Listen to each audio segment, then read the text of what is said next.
how to train an employee that doesn't listen. By the end of this video, you're going to have clarity on those tough employees who just don't listen. You'll have a strategy for how to get through to that new employee. And if it comes to it, you'll have a strategy on how to terminate an employee that doesn't buy in.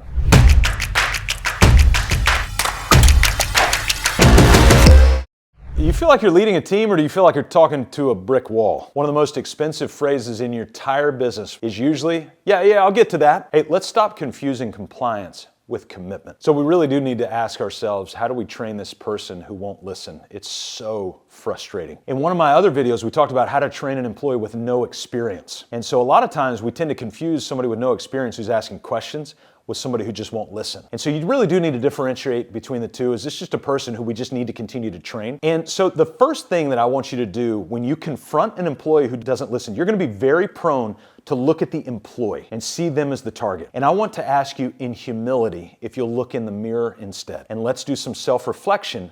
Could it be that we're putting them in a position where it seems like they're not listening? Truth is, if you're not a good listener, then you may be putting an onus on them that they're unable to live up to. What do I mean by that? Well, one of the other things that we can talk about, and you can put this in the comments below if you want to hear more about this, are our 4R methodology. So it's receive without distraction, record, remind, and report. If we don't have some framework in place in order to be able to tell people that we're listening, active listening. What do we mean by that? We've heard that at seminars and all that stuff. You know what active listening is? It's really just looking at another person and giving me some body language as I'm listening. This is not active listening. Yeah. You know what you're telling me? You don't care. But instead, leaning in, showing up. If you're on Zoom with both hands up like here so I can see you, so you're not down here typing and I can see your eyes moving back and forth. That's not active listening. And so a lot of times, we've got to have some self-reflection as leaders and as business owners to go, hey, is this person not listening because I am training them not to listen? Or is this person not listening because they're being defiant? So first, let's start with yourself. Then we need to ask ourselves, what do my values say about my expectations? You may not have set an expectation that you expect good listening. Well, isn't that common sense? No. What's common to you is not common to me. The reality is you will get what you set as a value and what you model. So if you model poor listening, you're going to get poor listening. If you don't proactively talk about your expectations around listening, then you're going to get poor listeners. So you've got to begin to train for that. That's why I want to look inward before we look outward. There's a principle. I think this would be really good to write down and train not only yourself on, but your team. So what gets trained gets implemented, or ... gets removed. What gets trained gets implemented, or it gets removed. Truth is, you don't have a right to be frustrated if you're doing a poor job of training. Now, I don't want to offend you, but I do want to tell you the truth. This is going to be a place that you come and you're going to get the raw truth about these ideas, because I could sit here and pander to you and tell you, no, it's all their fault. You're doing it all, or they're doing it all wrong. But the reality is you've got to set the stage for great listeners. And if you're not laying a foundation for training, then you really have no right to be frustrated, because there's no habit in place for them to have the expectation of listening really well. So let's go back to our 4Rs and dive deep on that. I think it'll be really helpful for you. So go ahead and write this down on a scratch sheet of paper. Receive without distraction, record. So now we want to take a pen and a sheet of paper, or I want to see you moving towards a thing that I know is not your email or your text message or your browser, and writing a thing down.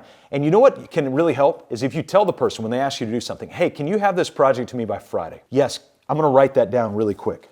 I know it sounds goofy, I know it sounds hokey, but you know what you're doing at that point? You're giving that other person confidence and letting them know, I heard what you said. I didn't just hear words, I didn't just hear noise. I listened to what you said, and now I'm going to take that and I'm going to take action on that. That makes you feel valued, and it makes them feel like you trust them to go do that project that you're doing. So you're going to receive without distraction, you're going to physically move to record, and then you're going to set up some reminder, because what happens when we record is a lot of times we never are prompted to go back to what we just recorded. And so we're leaning on our memory to do that, but there's a problem with that. I want you to think about the pilot that flies the plane. I flew a plane just last night, and I always, when I get on the plane, I always look to the left before I turn to the right to go find my seat. Why? Because I'm looking in the cockpit. I'm fascinated by pilots and their cockpits. And if I had a 30-year vet pilot right here, and I had a 2-year rookie pilot over here, but this 30-year vet said, hey, I'm going to fly you, but I'm not going to look at my pilot's checklist before we fly. Or I had the 2-year rookie over here that says, I'm going to fly. I've only been doing this 2 years, but I'm going to go through every step of the pilot's checklist before I fly. Who are you going to fly with?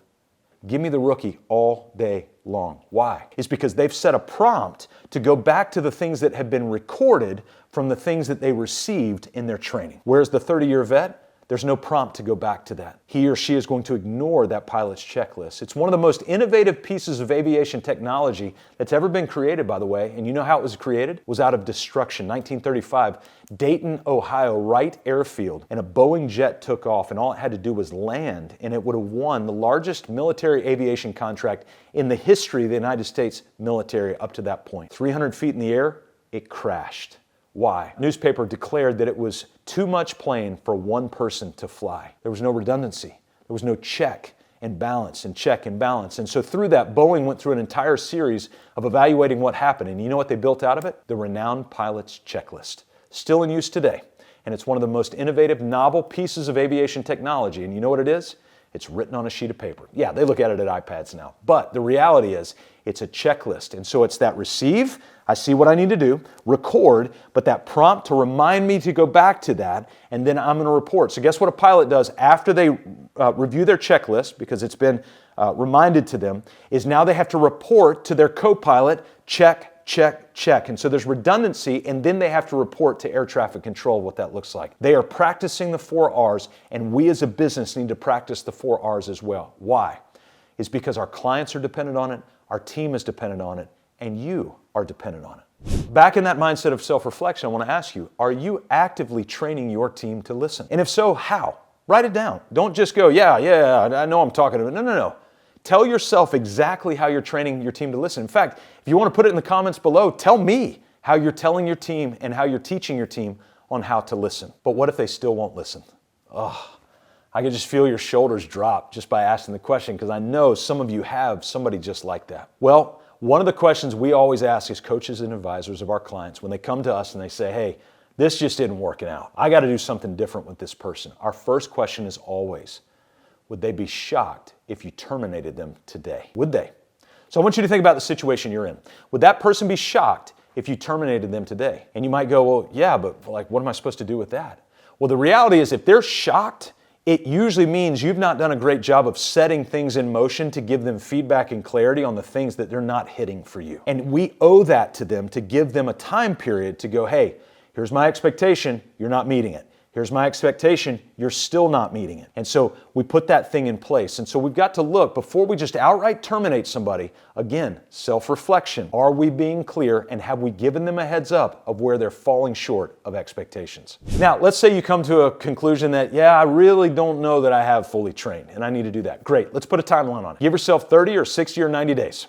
Super simple. And go, within these next 90 days, what are those things that that employee must be doing in order to continue not only to be employed here, but also to be in a position to thrive, to receive training, to be a practitioner of those 4 R's. So I want you to map that out. The easiest way to do it is go back to their job role. If you don't have a job role, write down marketing, sales, ops, admin. Go write down all the things that they need to be doing, the expectations that you have. Then you're going to need to sit down with them one-on-one with that sheet of paper and go, hey, within the next 90 days, you and I are going to meet once every week, and we're going to evaluate your progress on what I've written down here. Through that time, within about 30 days, you'll know if they're going to make it or not. But here's what you do know for certain. You have put in the effort to bring training and development for them, and you have set clear expectations that are repetitive, predictable, and meaningful. That's what we call the RPMs of great leadership. So I want you to be a great RPM leader. And for that employee who just won't listen, look at yourself first. Let's do some self-reflection. Have I set proper expectations? If not, would they be shocked if I terminated them? And if so, let's set a plan in motion so that you can continue to drill that down. But how about we not get there in the first place? I've got a killer video for you that will teach you how to train a new employee, so hopefully we can mitigate all of this stuff and they will be great listeners. My name is Scott Beebe. We work with business owners just like you, between 3 and 100 employees, to build out your purpose, people, process, and profit. Why? So you can be liberated from chaos to make time for the things that matter most.